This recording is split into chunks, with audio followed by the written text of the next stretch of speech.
창세기 2장 8절에서 24절입니다. 이정 목사님 나오셔서 오늘 말씀 전해주실 손재 목사님 소개해주세요.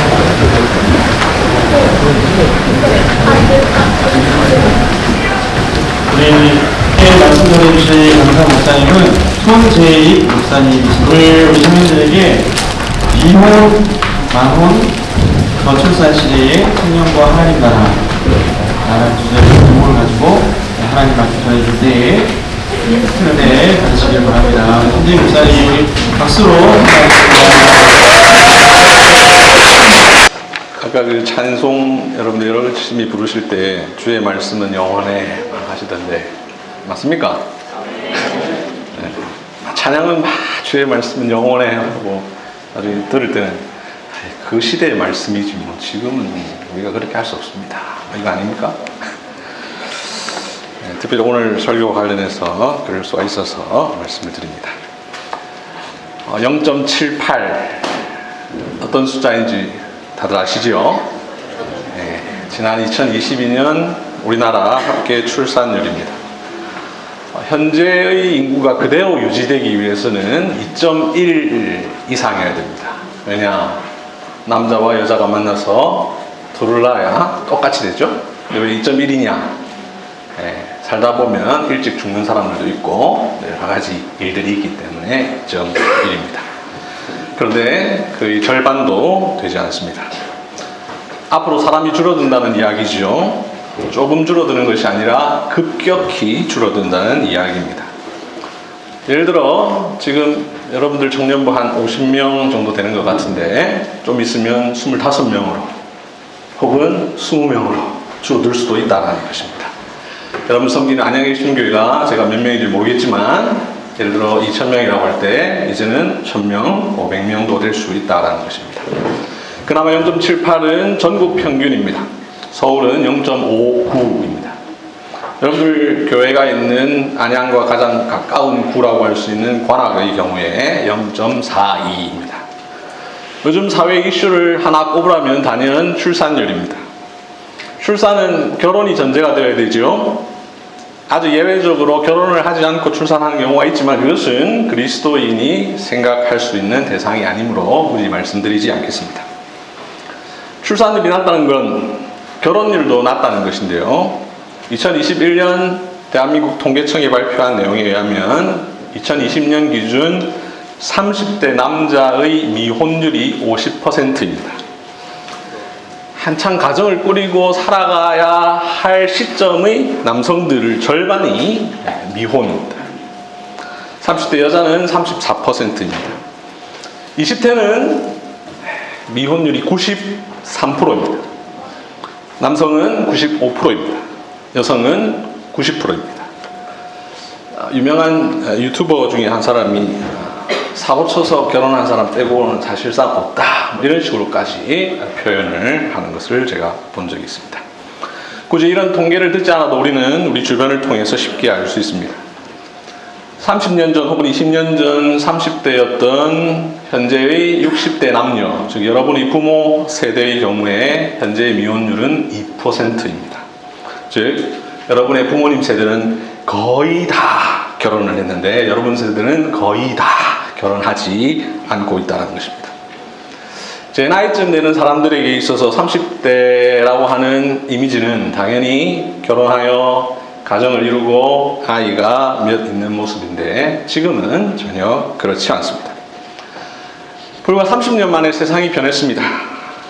급속하게 변했습니다. 그야말로 대격변의 시대입니다.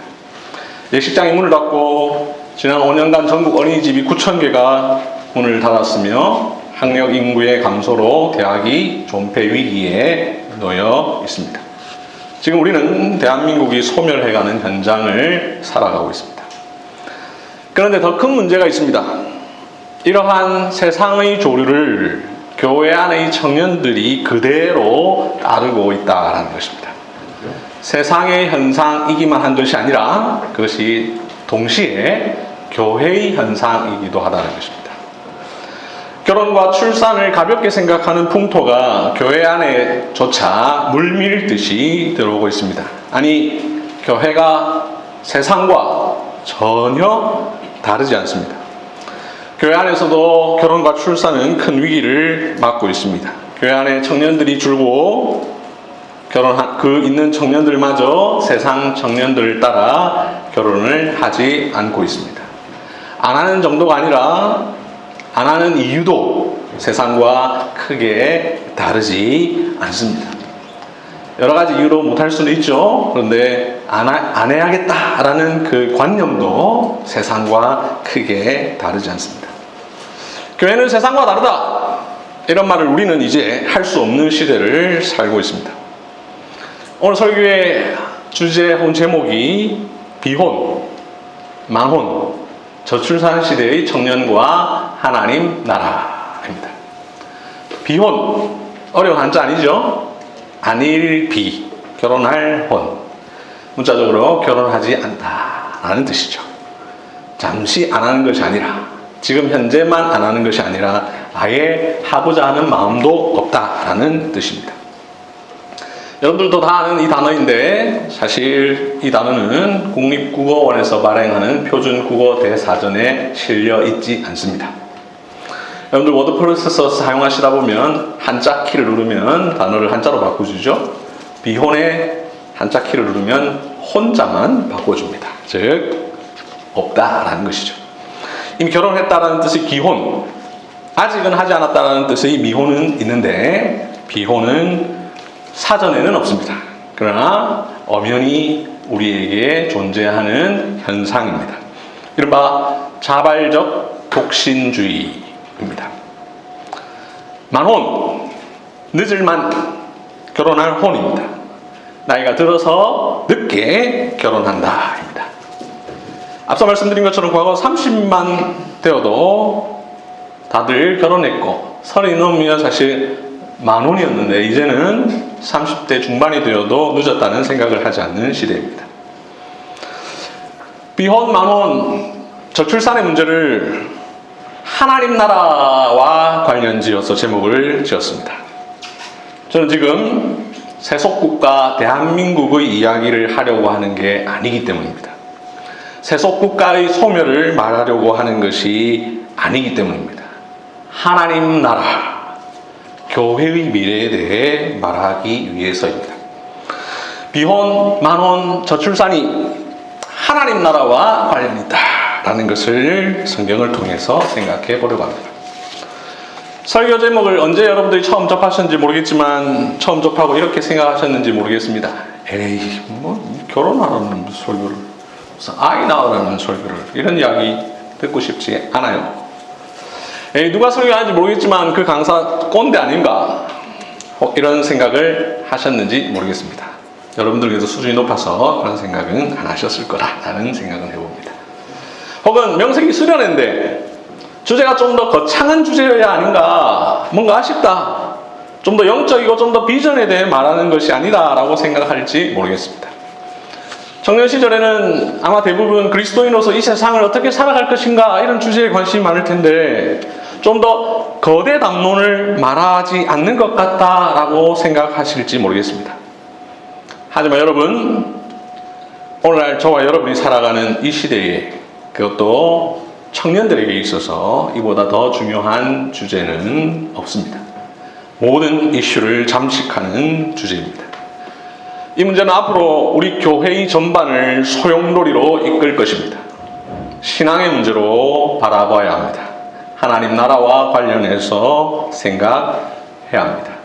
이 주제는 성경의 어느 귀퉁이에 쓰여 있는 주제가 아니라 성경을 펼치기만 하면 나오는 앞부분에 있는 주제입니다.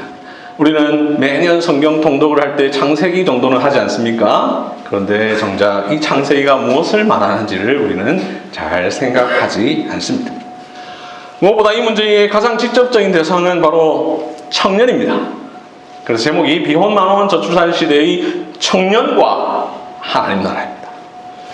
50대가 넘은 분들에게 이 주제를 말해봐야 아무런 소용이 없습니다. 그죠? 오늘 장로님들 오셨는데 장로님들 앞에 놓고 제가 설교를 해봐야 그것을 실천하실 수는 없습니다. 도움을 줄 수는 있지만 이제는 실천할 수가 없어요. 더 이상 생식과 생육이 어려운 나이대의 사람들에게 다룰 수 없는 주제입니다. 오직 청년만이 이 주제를 해결할 수 있습니다. 청년 얼마나 좋습니까? 청년의 특권이 있죠. 지나니까 느껴요. 청년이 참 좋았다는 걸. 제가 요즘 이 팔이 좀 아파가지고 이 테니스 치다가 팔이 아파가지고 저희 아버지한테 이 팔이 잘 안 낫는다 하니까 저희 아버지가 스포츠 선수들 다 20대지 않느냐. 청년이다. 네가 청년이 아닌데 그렇게 열심히 하면 안 된다. 이 이야기를 하시더라고요. 너무 동감이 되었습니다. 청년이 군대 갑니다. 전 세계의 모든 군인은 다 청년입니다. 모든 신혼부부는 청년입니다.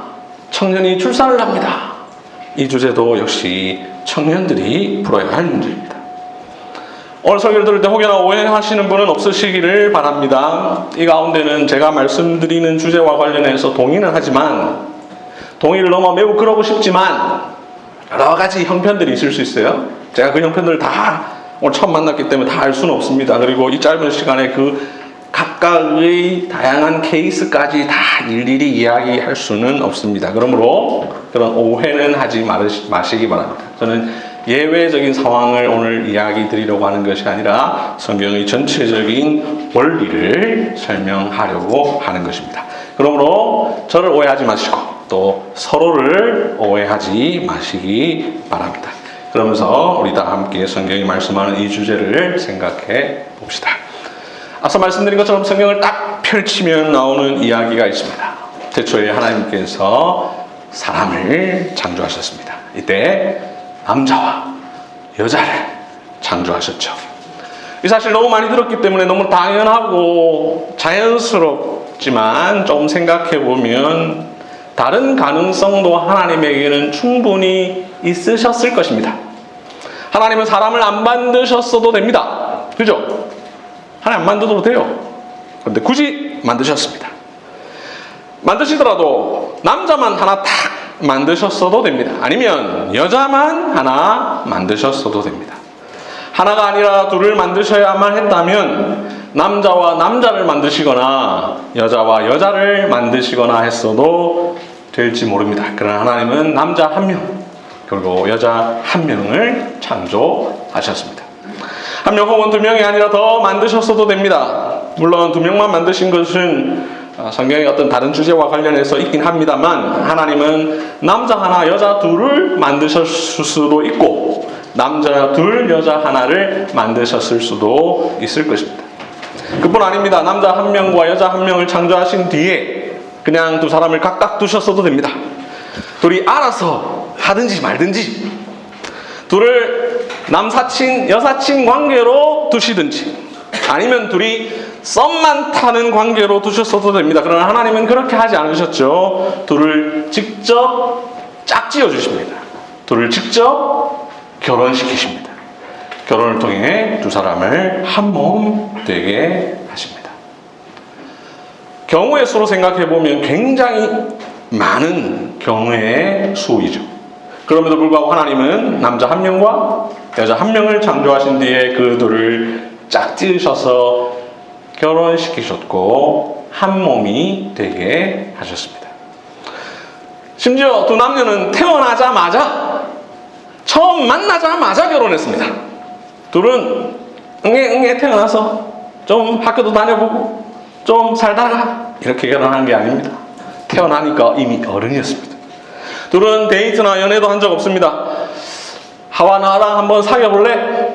성격이 맞는지 그래도 좀 알아봐야 되는 거 아니냐? 둘이 어울리는지 몇 주간 대화를 나눠본 것도 아닙니다.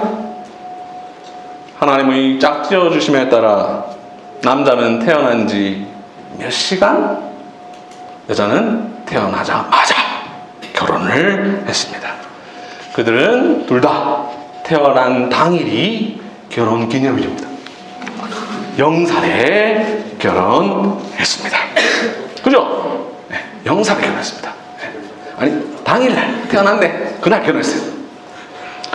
수많은 경우의 수가 있음에도 하나님께서 남자 한 명과 여자 한 명을 창조하신 이유, 두 사람이 다른 형태로 각각 존재할 수 있었음에도 불구하고 둘을 결혼시키시사 한 몸 되게 하신 이유가 있겠죠. 무엇일까요? 그게 두 가지입니다. 첫째는 오늘 읽은 말씀 창세기 2장 18절에 나옵니다. 돕는 배필이 되게 하시려고.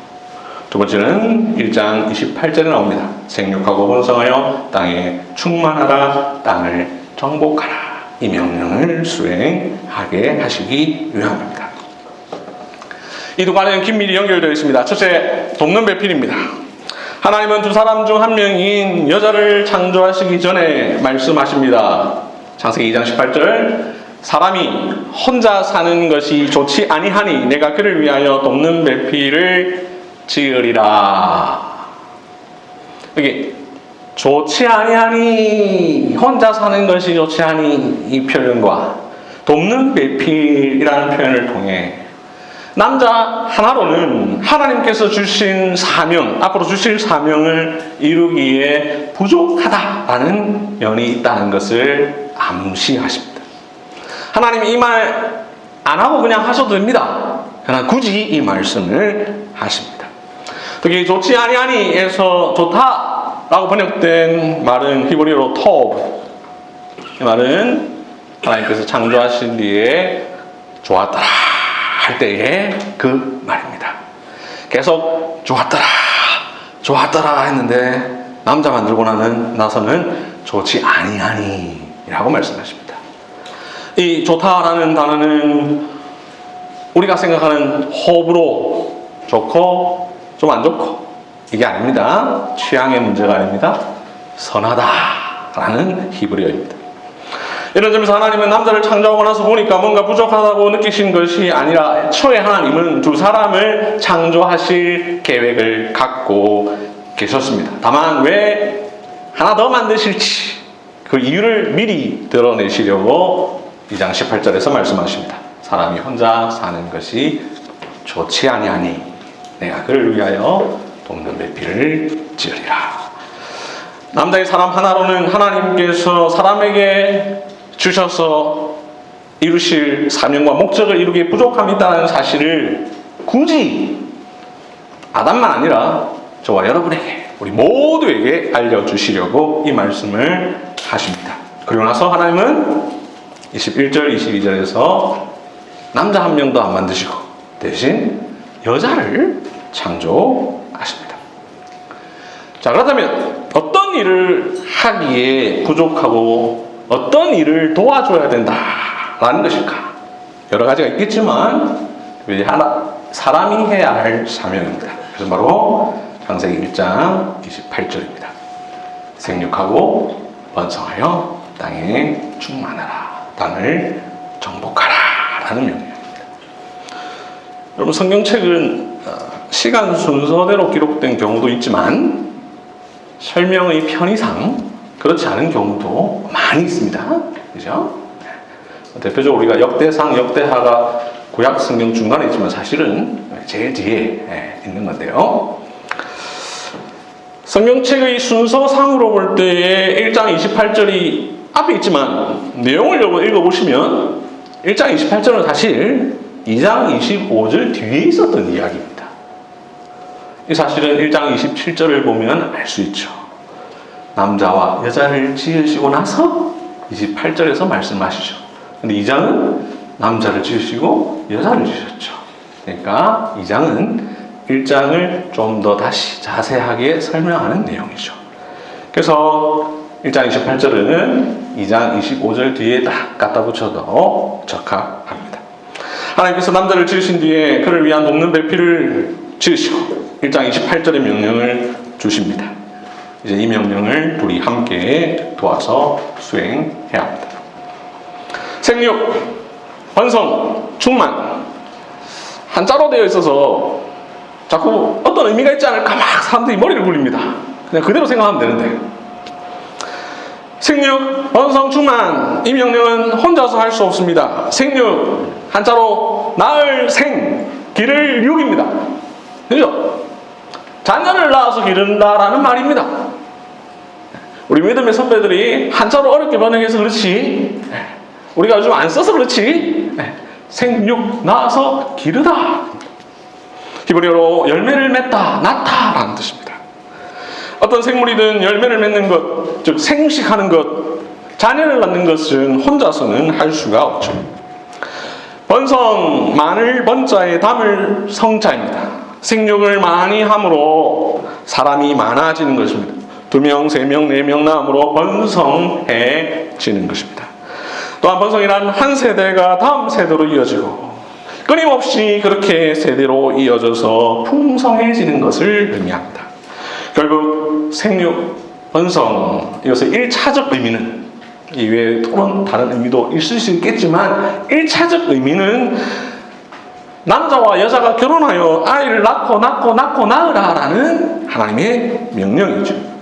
그리하여 하나님의 백성이 이 땅 가운데 계속되라라는 명령, 하나님의 나라를 확장하라는 명령입니다. 생육과 번성은 오직 남녀의 존재를 통해서만 가능합니다. 남자와 여자의 결합을 통한 출산이야말로 생육하고 번성하는 가장 기본적인 방식입니다. 남자와 여자가 결혼하여 가정을 이루고 이를 통하여 그들 사이에서 하나님의 형상대로 지어진 새 생명이 태어나 생육하고 번성케 되는 것입니다. 만약 이 세상에 남자와 남자만 있다든지 아니면 여자와 여자만 있다면 아니면 남자 혼자 혹은 여자 혼자만 있다면 창세기 1장 28절에서 말씀하신 하나님의 그 창조 목적은 결코 달성될 수 없습니다. 그렇기에 하나님은 바로 이 일을 위해 하셔서 남자와 여자를 각각 한 명을 창조하셨습니다. 그리고 그 두 사람 너희가 그냥 친구로 지내라 아니면 열심히 사귀어봐 그 다음은 너희들이 알아서 해라 이렇게 하지 않으셨습니다. 둘을 강제로 결혼시키셨습니다. 그 직후 명령을 내리십니다. 생육하고 번성하여 땅에 충만하라, 땅을 정복하라. 이 명령은 두 사람이 창조되고 결혼한 뒤에 받은 명령입니다. 하나님은 남자와 여자를 통하여 생육하고 번성하여 땅에 충만할 뿐만 아니라 땅을 정복하고 땅의 모든 생물들을 다스리도록 하셨습니다. 이것이 바로 창조 원리입니다. 말라기서 2장 15절을 한번 볼까요? 말라기서 2장 15절 공교롭게도 오늘 어제 설교가 말라기였던데 말라기를 보고요. 오늘 구약의 가장 첫 페이지를 봤는데 신약의 마지막을 봅니다. 구약의 마지막을 봅니다. 말라기 2장 15절. 말라기 2장 15절을 보시면 이 사실을 아주 잘 설명하고 있습니다. 그에게는 영이 충만하였으나 오직 하나를 만들지 아니하셨느냐. 어찌하여 하나만 만드셨느냐. 이는 경건한 자손을 얻고자 하심이라. 이 무슨 말입니까? 하나님께서 남자를 창조하신 뒤에 오직 하나의 여자를 창조하셨다라는 것이죠. 왜 하나만 만드셨느냐? 둘, 셋 만드실 수도 있었다는 것입니다. 그래서 하나님께는 영이 충만하였다. 즉 하나만 아니라 둘도 만드실 수 있는 능력이 계셨다라는 것입니다. 그러나 둘이 아닌 오직 한 명의 여자만을 창조하셨는데 그 이유가 무엇이냐? 이는 경건한 자손을 얻고자 함이라 라고 말씀합니다. 하나님은 하나를 만드신 뒤에 돕는 배필을 만드시되 둘이 아니라 하나만 더 만드시고 둘을 하나 되게 하셔서 경건한 자손을 얻게 하심으로 하나님의 사명을 이어가게 하셨습니다. 창세기 1장 28절에서 말하는 생육과 번성, 이것은 문자적으로 볼 때 앞서 말씀드린 대로 보면 생식과 출산을 의미합니다. 그런데 단순히 생식에서 그치는 것이 아닙니다. 더 나아가 충만과 정복과 다스림입니다. 하나님의 임재의 확장입니다. 하나님 나라의 확장입니다. 하나님 나라의 사명을 수행하는 것입니다. 그래서 우리의 믿음의 선배들이 이 창세기 1장 28절 말씀을 다른 말로 문화명령이라고 불렀습니다. 그런데 이 문화명령의 기초는 생육하고 번성하는 것입니다. 생육하고 번성해야 땅에 충만할 수 있고 땅을 정복할 수 있습니다. 그에 기초하여 더 나아가 하나님 나라의 문화를 이루어가는 것이 하나님께서 주신 사명입니다. 그러니 하나님께서 남자 한 명과 여자 한 명을 지으시고 그 둘을 결혼케 하심은 하나님 나라를 이루게 하기 위함이었습니다. 생육과 번성은 그 일을 위한 기본적 수단입니다. 그리고 이 결혼은 첫사람 남자, 첫사람 여자, 즉 아담과 하와를 위한 것이기만 한 것은 아닙니다. 그들을 통하여 생육하고 번성하여 땅에 충만하게 될 자기 백성들이 지속적으로 이어가야 할 일입니다. 그래서 하나님은 이 세상에 유일하게 부모가 없었던 사람, 즉 아담과 하와에게 말씀하십니다. 이러므로 남자가 부모를 떠나 그의 아내와 합하여 둘이 한 몸을 이룰지로다. 사실 아담과 하와는 부모가 없기 때문에 이 말씀은 이들에게 하신 말씀이 아니죠. 사실은 앞으로 올 모든 하나님의 백성들에게 주시는 말씀입니다. 지금까지 제가 성경을 가지고 쫙 풀었는데요, 동의가 됩니까? 목사가 마음대로 막 성경을 해석하는 것 같습니까? 우리 장로교 신앙 선배들이 웨스트민스터 신앙고백서를 작성했습니다. 성경의 내용을 잘 이해하여서 작성했는데 웨스트민스터 신앙고백서는 특이한 게 있습니다. 24장에 결혼이라는 주제를 다룹니다. 아니, 무슨 신앙고백인데 결혼을 다루느냐? 결혼이 윤리적인 문제이기 때문이 아니라 결혼은 하나님 나라와 관련이기 때문에, 우리의 신앙과 관련이 있기 때문에 24장 한 장에서, 심지어 삼위일체도 한 장에서 따로 안 다루는데 이 결혼은 삼위일체도 안 다루는 한 장 더 많은 분량을 하면서 다룹니다. 그리고 이 웨스트민스터 신앙고백서의 순서를 보면 24장이 결혼에 관하여고 25장이 뭐냐면요, 교회에 관하여입니다. 순서도 중요하거든요. 결혼을 먼저 다루고 그 다음 바로 이어서 교회를 다룹니다.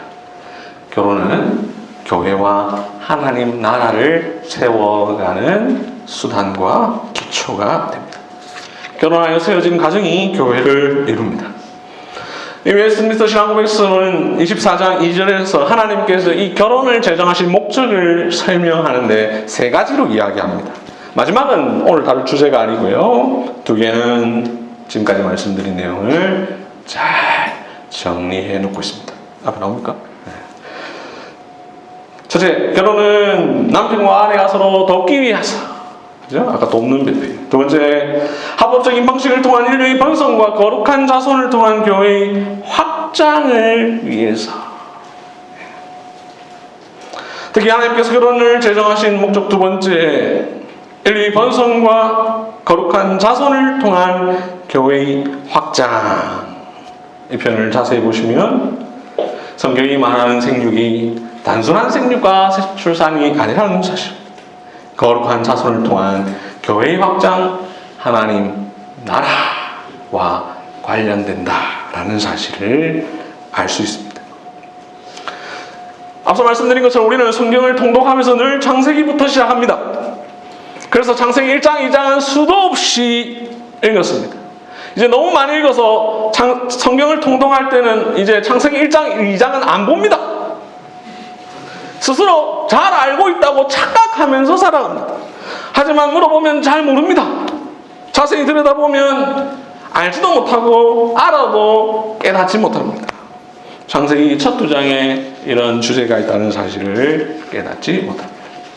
하지만 여러분, 성경의 첫 두 장 속에는 매우 중요한 주제가 담겨 있습니다. 이러한 성경의 가르침에 따라 신자에게 있어서 결혼은 단순히 남녀의 불꽃 튀는 감정의 결과물이 아닙니다.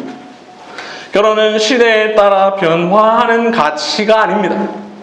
그리스도인은 이 주제를 하나님 나라의 관점에서 이해해야 합니다. 오늘 여러분들께서 뜨겁게 찬송 불렀던 그 주의 말씀은 영원하다라는 그 관점으로 봐야 됩니다. 하나님, 이제는 다릅니다. 21세기인데요. 이렇게 하면 안 된다는 거죠. 결혼은 하나님께서 친히 제정하신 최초의 제도이죠. 남자와 여자를 창조하신 하나님이 이 두 사람에 대하여 가장 먼저 하신 일, 눈 뜨자마자 여자가 경험한 일은 결혼한 일입니다. 제가 자꾸 여자라고 표현하는 거 오해하지 마십시오. 하와의 원래 이름이 여자입니다. 잘 몰랐죠? 네. 성경을 꼼꼼히 안 봐서. 하와의 이름은 나중에 붙여진 이름이에요. 타락 이후에. 하와의 첫 이름은 여자였습니다. 네. 오해하지 마십시오. 어디 갔나? 뿐만 아니라 이제는 두 사람을 위함이 아니라 부모님 밑에서 태어나는 모든 이들을 위함입니다. 나가 하나님은 한 몸이 된 두 사람에게 가장 먼저 이런 말씀을 하십니다. 생육하고 번성하여 땅에 충만하라. 땅을 정복하라. 지금까지 말씀을 통해 우리는 역으로 히브리서 13장 4절을 생각해 봅시다. 모든 사람은 결혼을 귀히 여기고, 다 잊어버려도 이 부분만 기억합시다. 모든 사람은 결혼을 귀히 여기고, 하나님이 거룩하시듯 하나님께서 친히 제정하신 이 제도도 거룩합니다. 신자에게 결혼은 하나의 가정을 이루어서 남편과 아내가 서로 돕고 하나님의 백성으로서의 경건한 자손을 이어가며 하나님의 교회를 확장시키며 이 땅에서 하나님의 존재 방식을 드러내며 또한 하나님의 영광을 드러내고 생육하고 번성하고 충만하여 땅을 정복하고 다스리기 위해 존재합니다. 신자는 하나님께서 세우신 결혼제도를 잘 활용하여 거룩한 자손을 통한 교회의 확장은 물론이요, 하나님께서 우리에게 주신 사명을 수행하고 하나님 나라가 이 땅 가운데 충만하도록 해야 할 것입니다. 대체 하나님께서 주신 명령 생육과 번성은 아담과 하와만 아니라 성경에 기록된 신자들의 삶 속에서 계속 이어졌죠. 그래서 이 사건이 있고 조금 넘기면 창세기 5장이 나오는데 여러분들이 성경 통독할 때 잘 안 읽으시는 족보가 나옵니다. 그죠? 계속 낳고 창세기 5장 주인공들 인생 헛살았네. 아닙니다. 하나님 나라를 위해서 살아간 사람들입니다. 낳았습니다. 그거 다 기록할 날이 너무 많아서 요약해서 족보로 우리에게 남겨주고 있습니다. 여기 있는 사람 외에 더 있었을 수 있습니다. 그런데 다 기록하면 저 하늘 높이 쌓아도 안 될 수 있어서 몇몇 사람들만 요약해서 넣었습니다. 창세기 5장 바로 다음에 노아 홍수가 있었습니다. 오랜 역사가 흘러 인류가 번성했지만 그 번성이 안타깝게도 중단되죠. 죄로 말미암아 하나님께서 홍수를 통해 지면 위의 모든 피조물들을 쓸어버리시죠. 지금 비가 많이 오는데 이것과 비교할 수 없을 정도의 많은 비가 내렸겠죠. 홍수를 통한 하나님의 심판이 끝났습니다. 노아 가족만 남았습니다. 하나님은 다시 노아 가족에게 명령을 주십니다. 창세기 9장 1절 한번 다 같이 읽어볼까요? 시작. 하나님이 노아와 그 아들들에게 복을 주시며 그들에게 이르시되 생육하고 번성하여 땅에 충만하라. 9장 7절 너희는 생육하고 번성하며 땅에 가득하여 그 중에서 번성하라 하셨다. 안 봐도 알겠죠? 앞에 첫사람 남자와 여자가 받은 그 명령을 다시 또 왔습니다. 하나님은 이들을 통하여 다시 시작하십니다. 훗날 하나님이 아브라함을 부르시죠. 그리고 말씀하십니다. 너는 내가 내게 보여줄 땅으로 가라. 내가 너로 큰 민족을 이루고 내게 복을 주어 내 이름을 창대하게 하리라. 땅의 모든 족속이 너로 말미암아 복을 얻을 것이라. 이 구절 너무 많이 들어봤죠? 너무 잘 알죠? 근데 자세히 안 읽어보죠? 큰 민족을 이루리라. 너로 말미암아 복을 얻을 것이라. 이런 내용들을 요약해보면 이렇게 말할 수 있습니다. 생육, 번성, 충만, 정복. 아담에게 하신 명령, 노아에게 하신 명령이 아브라함을 통하여 이어집니다. 그런데 참 특이합니다. 아브라함은 애초에 생육이 안 되는 사람입니다. 그의 아내는 임신하지 못하던 여인이었습니다. 그런데 그들에게 말씀하십니다. 내가 너로 큰 민족을 이루고. 아니 생육도 안 되는데 무슨 번성이요? 큰 네이션입니까? 그런데 아브라함은 이삭을 낳습니다. 이삭은 야곱을 낳습니다. 야곱을 통하여 이스라엘 백성들이 어느덧 생육하고 번성합니다. 하나님 나라가 확장됩니다. 하나님의 구속사가 진행되고 있습니다. 합법적인 방식을 통한 인류의 번성과 거룩한 자손을 통한 교회의 확장이 실현되어 가고 있습니다. 하나님의 역사하심으로 그들의 순종으로 아브라함이 생육했습니다. 이삭이 생육했습니다. 야곱이 생육했습니다. 야곱의 자녀들이 생육했습니다. 그 결과 번성했습니다. 이런 사람들을 족장이라고 부르죠. 족장들의 중요한 사명은 생육과 번성이었습니다. 결혼과 출산이 족장들의 삶 가운데 계속되어 있습니다. 그 중간중간 여러분 창세기를 쭉 읽어보시면 생육과 번성에 관한 구절들이 굉장히 많이 나오는데 그걸 다 보면 오늘 제가 집에 못 갈 수 있으니까 오늘 어차피 오늘 안 가죠. 늦어질 수 있으니까 다 못 보고요.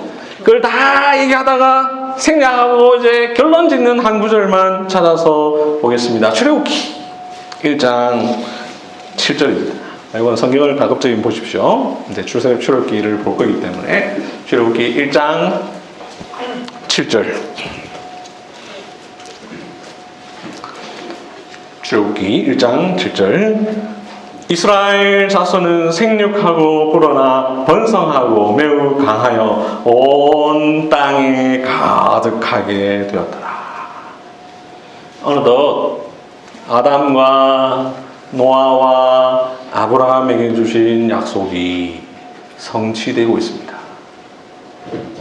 생육하고 번성했습니다. 내가 너로 큰 민족을 이루게 하리라. 아직 아이도 없는데 그런데 생육하고 불어나 번성하고 매우 강하여 온 땅에 가득하게 되었습니다. 큰 민족 강대한 나라를 이루게 하리라라고 아브라함에게 약속하셨는데 하나님 나라로서의 면모를 갖추게 됩니다.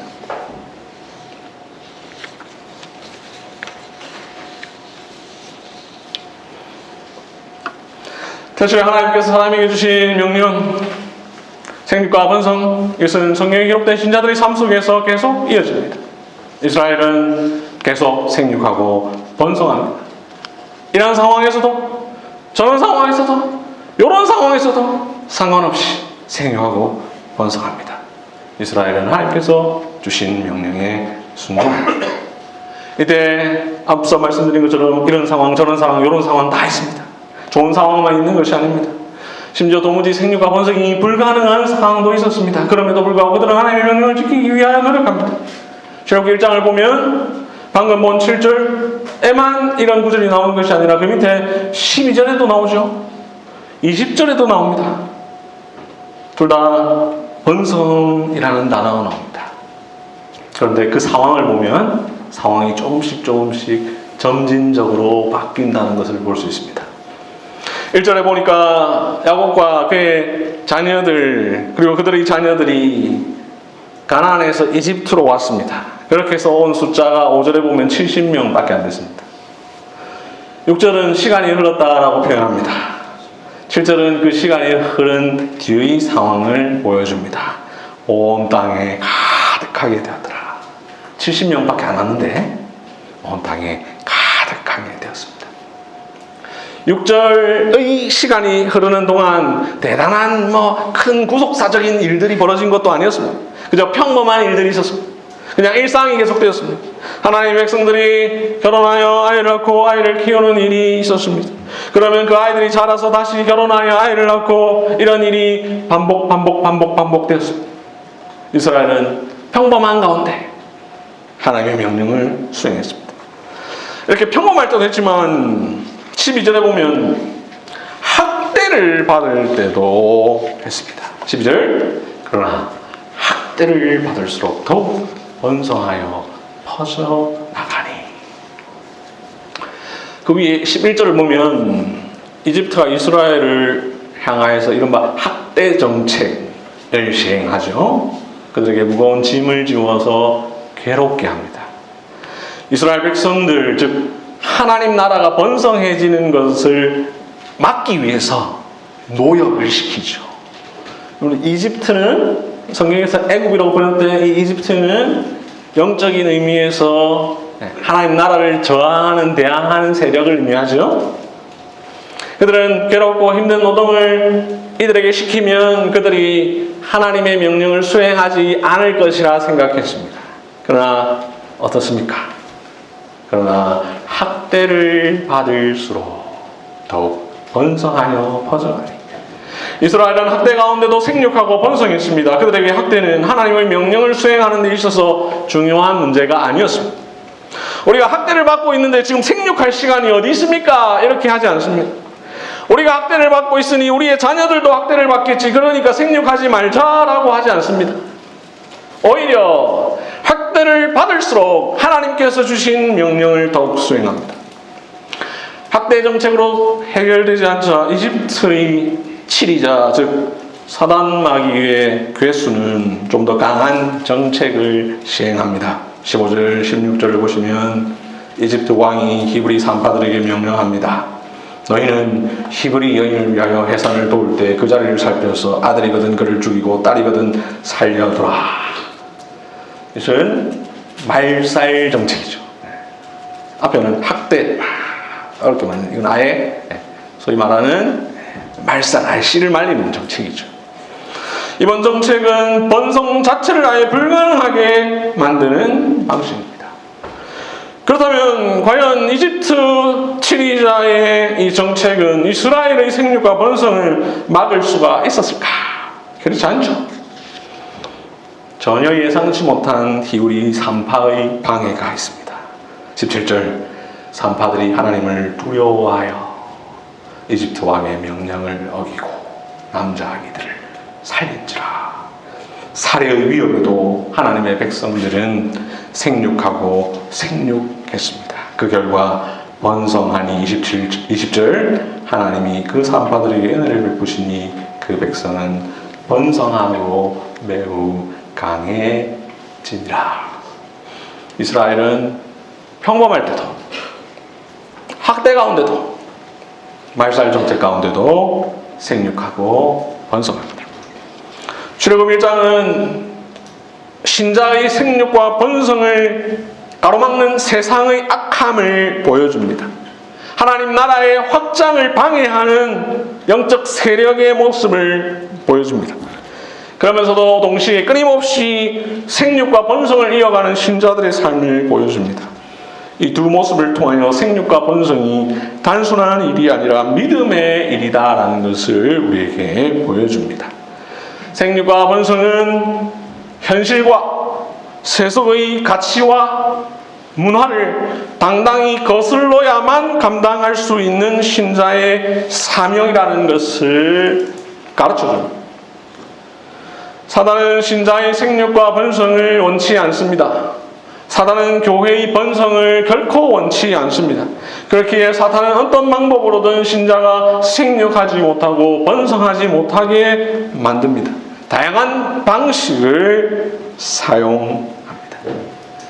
그래서 어쩌면 오늘날 우리 시대에도 이집트 왕 바로가 있을 것입니다.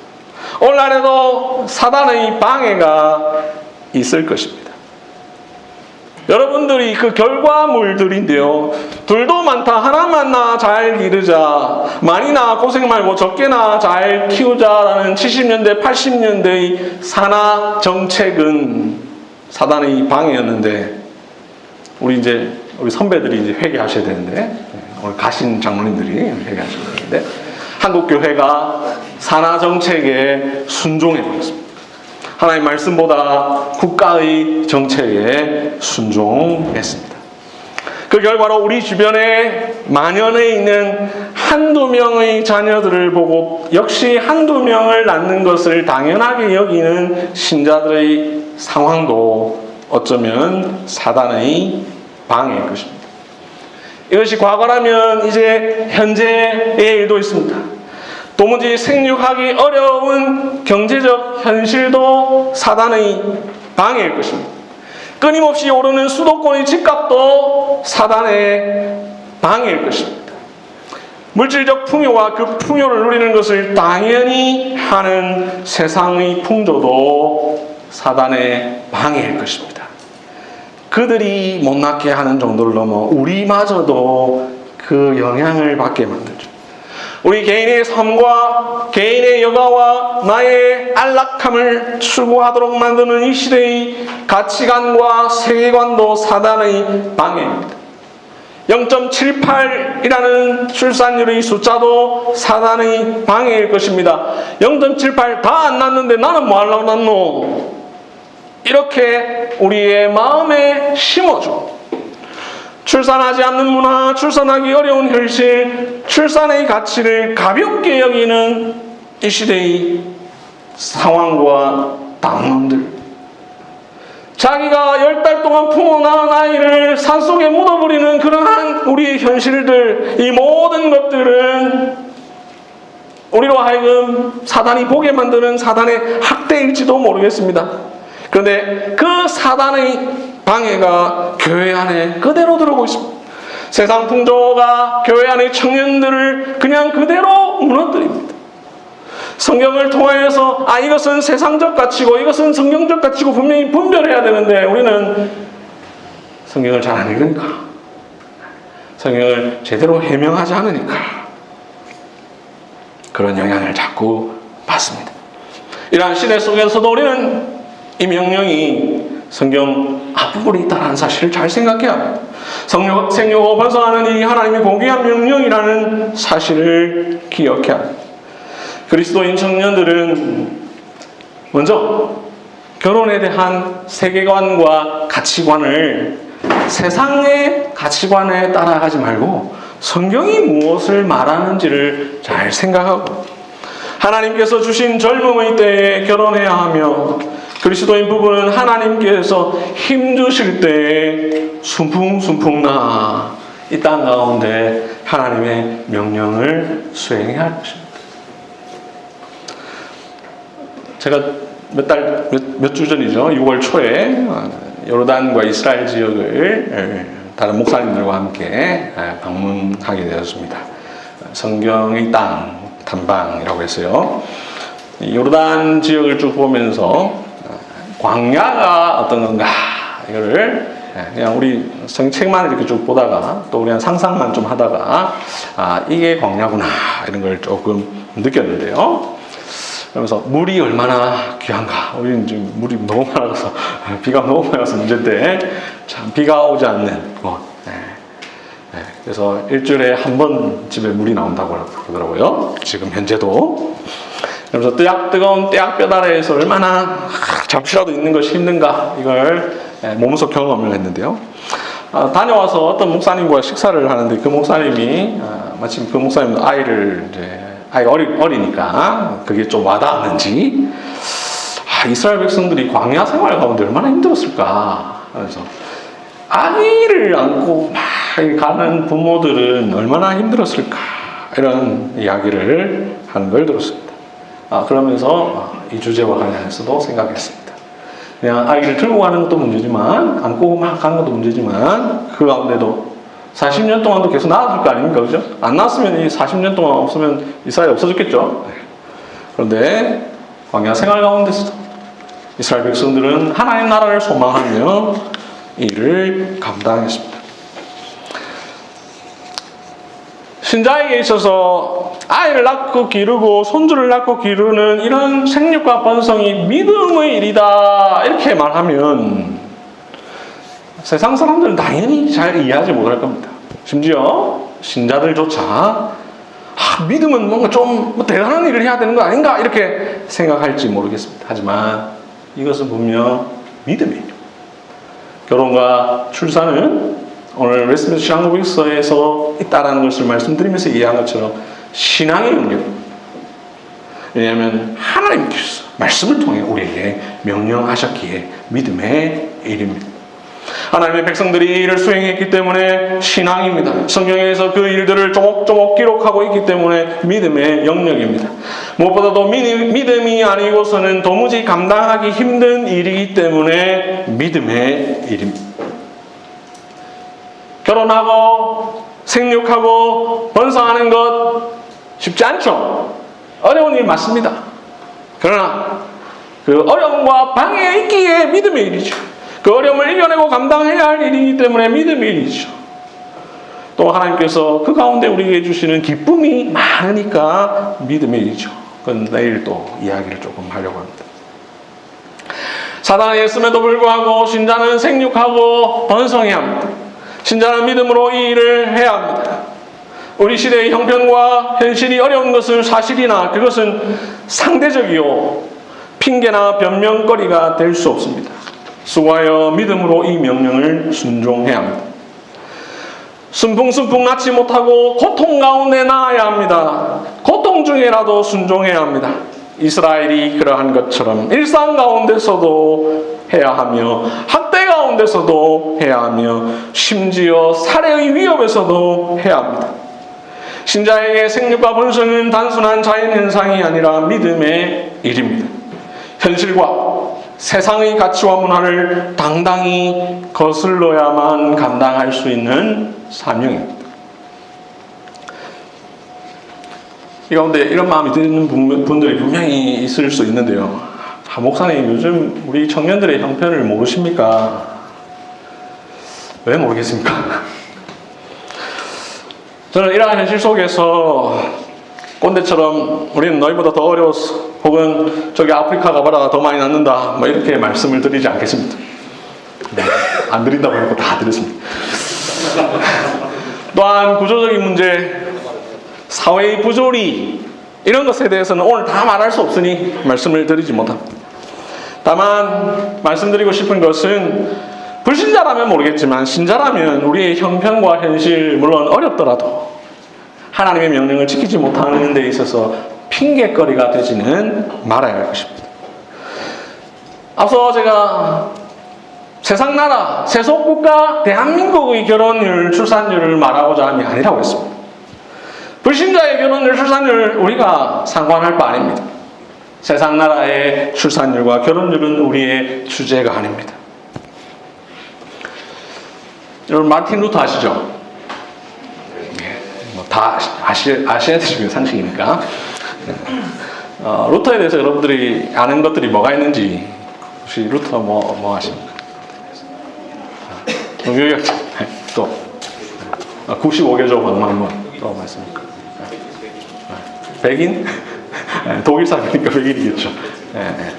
이 루터에 대해서 여러분들이 루터 알지만 거의 대부분 아마 딱 요 정도. 루터가 한 일이 너무 많은데도 불구하고 안타깝게도 이제 우리 한국교회에서는 루터 하면 딱 그 정도 몇 가지만 이렇게 생각을 하는데요. 여러분 루터와 관련해서 아주 중요한 일이 있습니다. 루터가 결혼을 했습니다. 안 놀라시네. 루터 결혼했다고요? 네, 루터 결혼했습니다. 루터 결혼한 게 왜요? 이렇게 얘기할 수 있습니다. 자, 루터는 42살에 결혼했습니다. 이 정도 가지고는 안 놀랄 수도 있습니다. 그죠? 요즘에 그렇게 할 수도 있죠. 이렇게. 근데, 당시 수명을 생각해보면, 당시 일반적 결혼 나이를 생각해보면, 결코 적지 않은 나이입니다. 더 놀라운 것은, 저는 16살 연하인 26살의 여성과 결혼했습니다. 이 놀람의 이유는 뭐죠? 이 놀람의 이유는 부러움인가? 여기 자매들은 도둑놈 중에 상도둑놈입니다. 루터는 심지어 아내가 수녀였습니다. 원래 수녀였어요, 수녀. 수녀였다고 했습니다. 수녀였다가 종교개혁 해가지고 이제 수녀에서 나왔어요. 루터도 본인도 사제, 신부였죠. 수도사였죠. 종교개혁 해가지고 나왔죠. 자, 더 놀라운 것은 사제와 수녀가 결혼한 건 450년 만에 있었던 일입니다. 그러니까 450년 동안 여러분 아시다시피 지금도 천주교는 결혼 안 하잖아요, 그죠? 그러니까 사제도 결혼하고 수녀도 결혼하는데 사제와 수녀가 결혼하는 건 450년뿐만 아니라 언제부터 했는지 알 수 없을 정도로 오랜 역사가 있었겠죠, 그죠? 최초였을 수도 있고 모릅니다. 근데 어쨌든 사제든 수녀든 결혼하는 것이 450년 동안 있어요. 근데 결혼을 했다. 천주교는 1079년 루터가 살기 450년 전에 평생 독신을 서약하도록 만들었습니다. 사제와 수녀에 대해서. 그것이 루터 시대까지 이어졌습니다. 루터가 살던 중세시대는 결혼, 성, 이건 저급하다고 생각했습니다. 열등하다고 생각했습니다. 심지어 악하다고 생각했습니다. 그래서 성직자는 결혼할 수 없게 했습니다. 독신으로 살겠다는 서약을 하도록 만들었습니다. 독신으로 사는 것은 선행으로 여겨지던 시대입니다. 450년 동안 사제도 수녀도 결혼한 적이 없으니 당시에 이런 미신이 있었습니다. 사제와 수녀가 결혼해서 아이를 낳으면 괴물이 태어날 것이다. 충분히 그런 미신이 생길 수 있겠죠, 그죠? 네. 뭐 없었으니까. 네. 없었으니까 그런 이상한 생각들을 하게 되죠. 그러나 루터는 종교개혁을 통하여 회심하고 42살 나이에, 좀 더 일찍 회심했다면 더 일찍 결혼했을 텐데 42살의 나이에 16살 어린 수녀 출신 카타리나 폰 보라. 네, 유명한 사람입니다. 여러분 이제 루터도 아시지만 이 이름도 꼭 기억하시면 좋겠습니다. 카타리나 폰 보라라는 자매와 결혼을 했습니다. 그가 결혼한 1525년은 독일 농민전쟁이 한창이던 때였습니다. 그러니 루터가 결혼했다는 것은 당시로서는 엄청난 충격이었습니다. 결혼과 성을 부정적으로 여기고 독신을 더 좋다고 여기던 시대에, 독신이 선하다고 생각하던 시대에 루터는 결혼을 했습니다. 그 이유는 루터가 종교개혁을 통하여 이신칭이라는 놀라운 교리만 깨달은 게 아니라 성경에서 하나님의 말씀에서 말하는 결혼에 대한 가치를 발견했기 때문에, 오늘 우리가 읽은 히브리서 13장 4절 모든 사람은 결혼을 귀히 여기고 라는 이런 말씀이나 창세기 2장 말씀을 통하여 그가 이신칭의를 깨달은 것과 마찬가지로 결혼에 대하여도 깨달았습니다. 결혼은 하나님께서 친히 세우신 중요한 제도라는 사실, 하나님이 아담과 하와의 결혼을 직접 주선하셨으며 그들의 결혼에 복을 주셨다는 사실을 루터는 깨달았습니다. 그래야 결혼하여 자녀를 낳아 부모가 되는 것은 그리스도인의 소명이라는 사실을 생각했습니다. 루터는 자신의 결혼을 혼돈의 시대 한가운데서 행한 확신 있는 믿음의 행위로 이해했습니다. 그는 더 일찍 깨달았다면 더 일찍 결혼했을 텐데 적지 않은 나이인 42살에 결혼했습니다. 루터는 이런 말을 남겼습니다. 내 결혼식으로 인하여서 아버지는 행복했을 것이며 교황은 화가 많이 났을 것이며 하늘의 천사는 즐거워했을 것이며 마귀는 통곡했을 것이다. 이렇게 루터에게 있어서 결혼은 신앙이었습니다. 심지어 개혁이었습니다. 루터에게 결혼은 종교개혁의 중요한 주제였습니다. 루터의 생각과 행동은 그의 이신칭의 교리처럼 철저히 성경에서 나왔습니다. 그리하여 450년의 역사를 한순간에 무너뜨렸습니다. 저는 이 루터 이야기를 중심으로 제가 섬기는 교회에서 결혼은 신앙이요 개혁이다라는 주제로 설교한 적이 있습니다. 종교개혁은 단지 교회 개혁이 아니라 삶 전체의 개혁이었습니다. 저와 여러분은 바로 그러한 분들의 후예입니다. 신앙과 삶 전체를 말씀으로 개혁했던 개혁자들의 후손입니다. 하나님 중심, 성경 중심입니다. 루터가 살았던 시대는 성경보다 당시의 잘못된 가르침을 따라 결혼을 부정적인 것으로 생각했습니다. 독신을 더 경건하다 생각했습니다. 오늘날 시대는 성경보다 이 시대의 풍조와 가르침을 따라 결혼을 기피합니다. 결혼하지 않는 삶을 더 좋은 삶, 더 윤택한 삶으로 생각합니다. 루터의 시대나 오늘의 시대나 성경보다 시대의 가르침을 더 따르는 것은 매한가지인 것 같습니다. 그러나 우리는 루터가 결혼에 대한 교훈을 성경에서 찾은 것처럼 우리 역시 오직 성경, 솔라 스크립투라, 그것이 말로만 아니라 정말로 우리의 신앙과 생활의 최종적 근거가 되어야 합니다. 결혼은 신앙입니다. 결혼은 개혁입니다. 교회 안 다녀도 루터의 가르침 중에 직업 소명설이 있다는 것을 듣습니다. 소명, 부르심, 콜링 다 같은 말이죠. 루터는 오늘 우리 시대에도 자꾸만 직분과 관련해서만 소명이라고 생각하는데, 당시에도 수도사로 수녀로 사는 것만 소명이라고 생각하던 시대에 직업도 소명이라고 생각했는데, 또 하나 콜링이라고 생각한 것이 있습니다. 바로 결혼입니다. 시간이 없어서 보지 않습니다만 대열이 문답에 보면 결혼을 영어로 콜링이라 썼습니다. 루터가 한 유명한 말이 있습니다. 수도원의 수녀보다 기저귀를 빠는 아기 엄마가 더 거룩하다. 제가 자주 쓰는 표현인데요. 다시 말씀드립니다. 수녀원의 수녀보다 기저귀를 빠는 아기 엄마가 더 거룩하다. 거룩의 관점을 달리 생각하십시오. 기도 열심히 하면 거룩하고, 아기 엄마가 아기 빨리 열심히 하면 그렇게 거룩하지 않은 건가? 아니라는 거죠. 오늘날 그리스도인 청년들은, 청년뿐만 아니라 그리스도인들은 거창한 것은 생각하지만 가장 기본은 생각하지 않습니다. 청년의 시기 고민이 많습니다. 어떻게 하면 하나님 앞에서 바르게 살 것인가에 대한 고민이 있습니다. 매우 자연스러운 것이죠. 그러나 아주 사소하고 기본적인 것에 대해서는 잘 생각지 못하는 경우가 있습니다. 세상을 거스르는 삶, 여러 가지가 있지만 이 시대에 저는 결혼과 출산만큼 중요한 것은 없다고 생각합니다. 결혼, 생육, 번성, 이것은 대한민국 청년에게 주신 명령이 아니라 하나님 나라 백성에게 주신 명령, 교회 청년들에게 주신 명령입니다.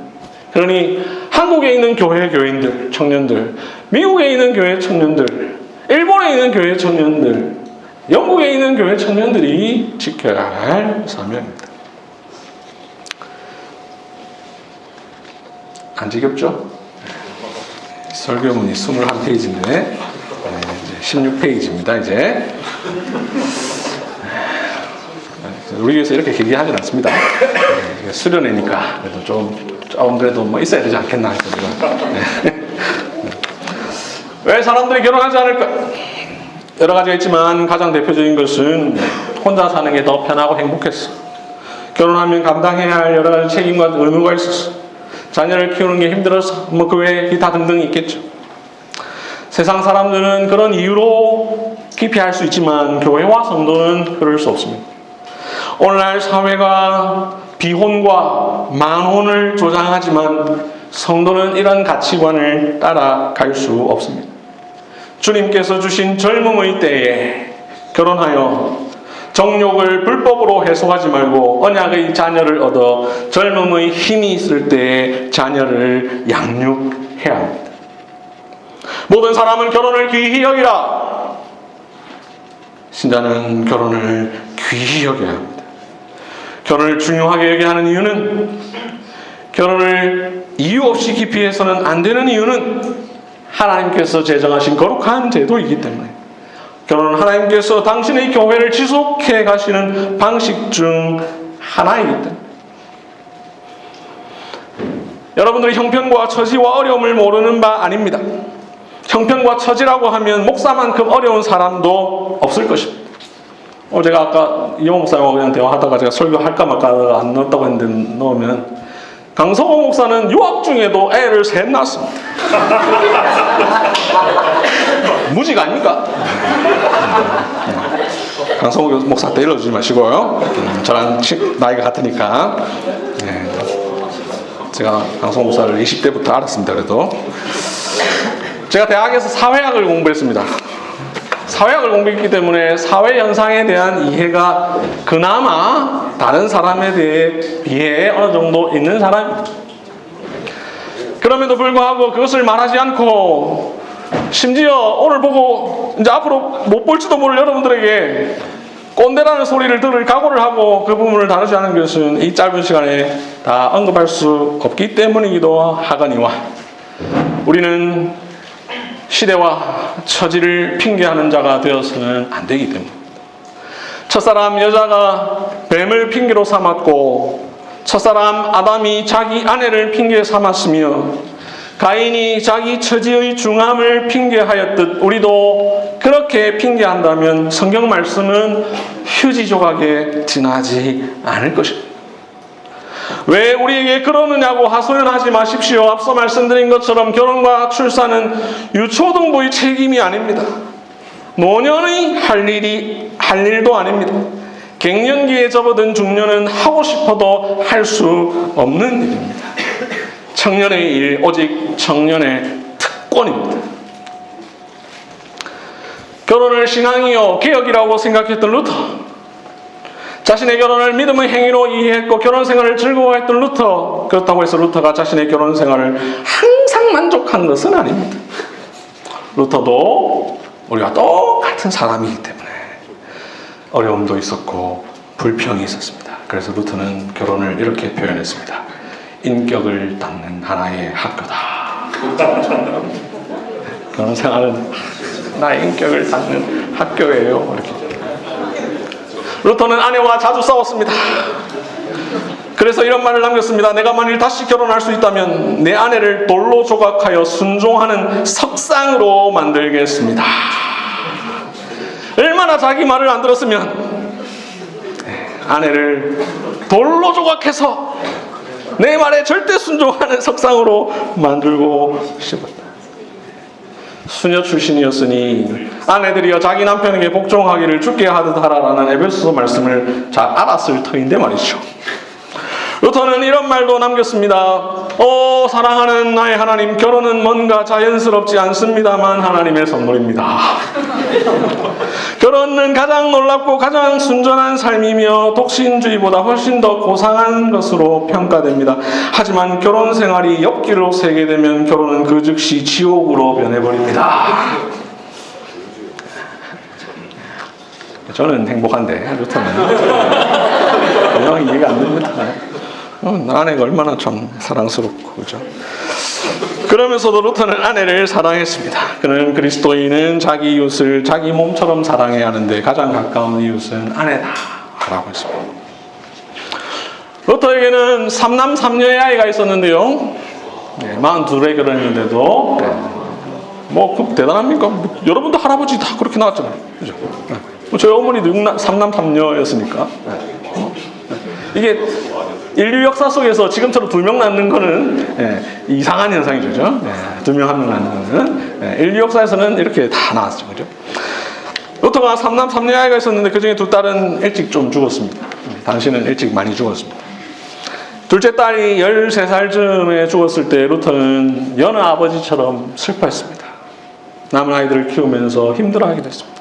이런 말을 남기기도 했습니다.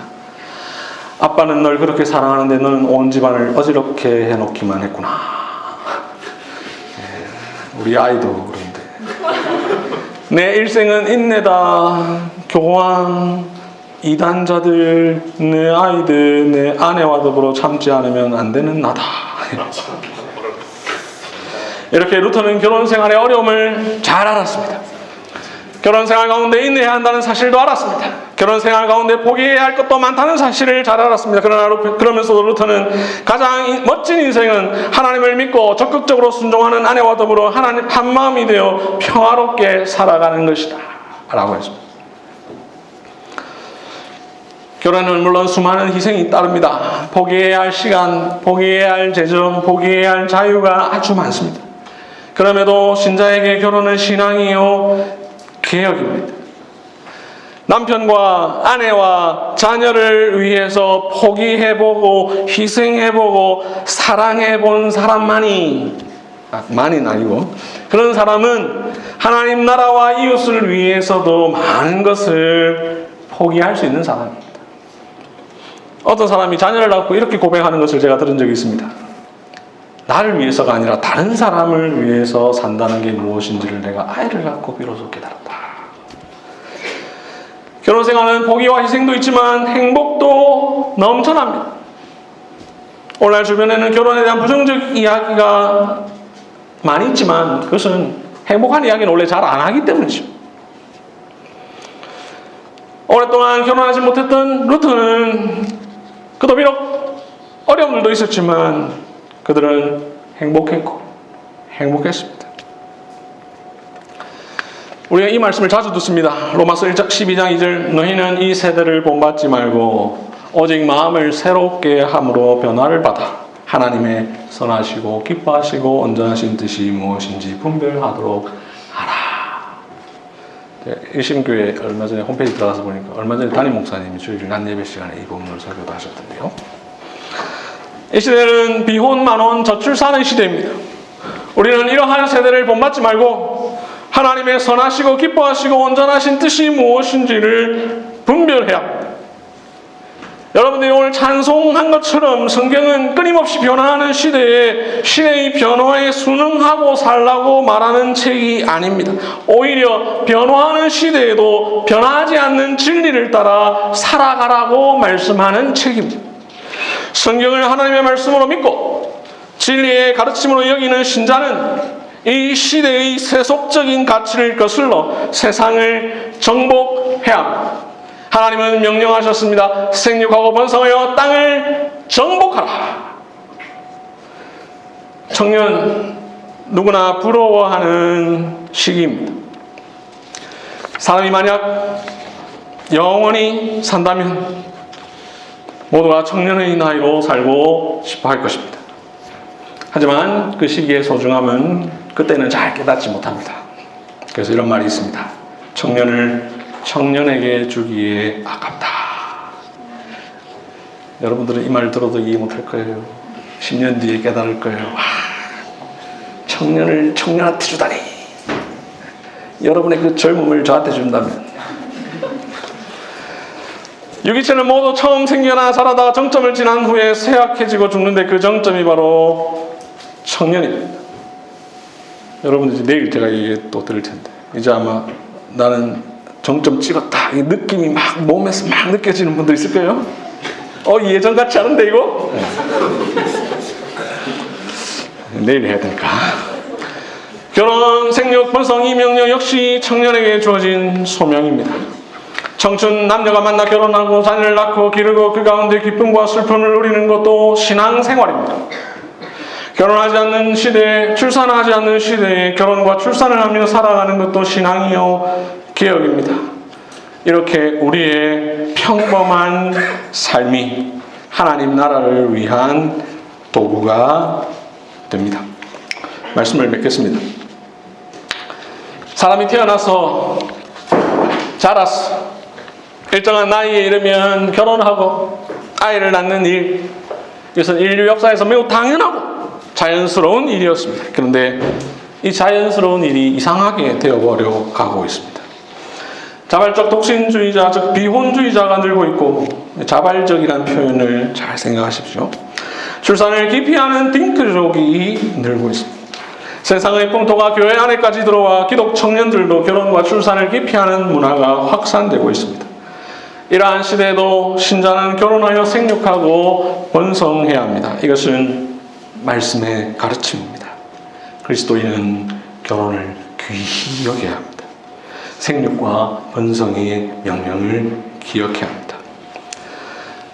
안타깝게도 이 시대의 한국교회는 성경의 저기 깊은 어디 예레미야 몇 장에 있는 이런 구절이 아니라 성경을 펼치자마자 발견할 수 있는 명령조차 이해하지도 못하고 지키지도 않습니다. 그 결과가 이제 우리에게 돌아오고 있습니다. 신학대학원은 미달 사태를 발생하고 선교사의 고령화는 심각해지며 주일학생은 점점점 줄어들고 교회 안에서 어린아기의 울음소리를 듣기가 어려워졌습니다. 여러분 큰 교회 다녀서 잘 모르지만 나중에 큰 교회도 동일한 이런 위기를 맞을지 모릅니다. 저는 오늘 설교의 서론에서 세속국가 대한민국의 소멸을 염려함이 아니라고 했습니다. 지금 우리는 세상 나라를 염려하는 것이 아닙니다. 세상이 세상다운 것은 당연한 일입니다. 문제는 교회가 세상다워지는 것입니다. 그래서 우리는 하나님 나라, 교회의 미래를 염려합니다. 하나님 나라가 여러분의 손에 달려 있습니다. 하나님 나라는 대단한 방식으로도 임하지만 아주 평범하고 아주 작은 일을 통해서도 임합니다. 창세기 첫 장이 생육과 번성을 이야기했다면 마태복음의 첫 장은 그 낳고의 결과를 이렇게 말합니다. 그리스도라 칭하는 예수가 나시니라. 아담의 생육, 아브라함의 생육, 다윗의 생육, 이스라엘 백성들의 생육이 예수님을 이 땅에 보내게 만들었습니다. 이제 여러분에게 교회 시대의 역사가 달려 있습니다. 아멘. 기도하겠습니다. 하나님 아버지 감사합니다. 오늘 이 시간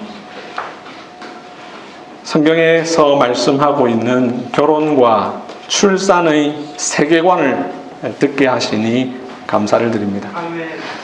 이 시대의 청년들이 세속 문화에 오염되어 가고 있어서 세상과 교회가 구분되지 않는 시대이지만 하나님 아버지 짧은 시간 오늘 한 번이지만 오늘 설교를 통하여서 우리 안양 일심교회 청년들이 결혼과 출산에 대한 바른 가치관을 갖게 하여 주시고 비록 어려운 현실 속에 있지만 작게나마 실천하게 하시며 또한 이러한 가치관이 이들에게만 아니라 자라나는 다음 세대들에게도 잘 상속되어져서 이 땅 가운데서 하나님의 나라가 끊임없이 번성하고 충만하여 이 세상을 정복하는 우리들 되게 하여 주시옵소서. 예수님의 이름으로 기도합니다. 아멘.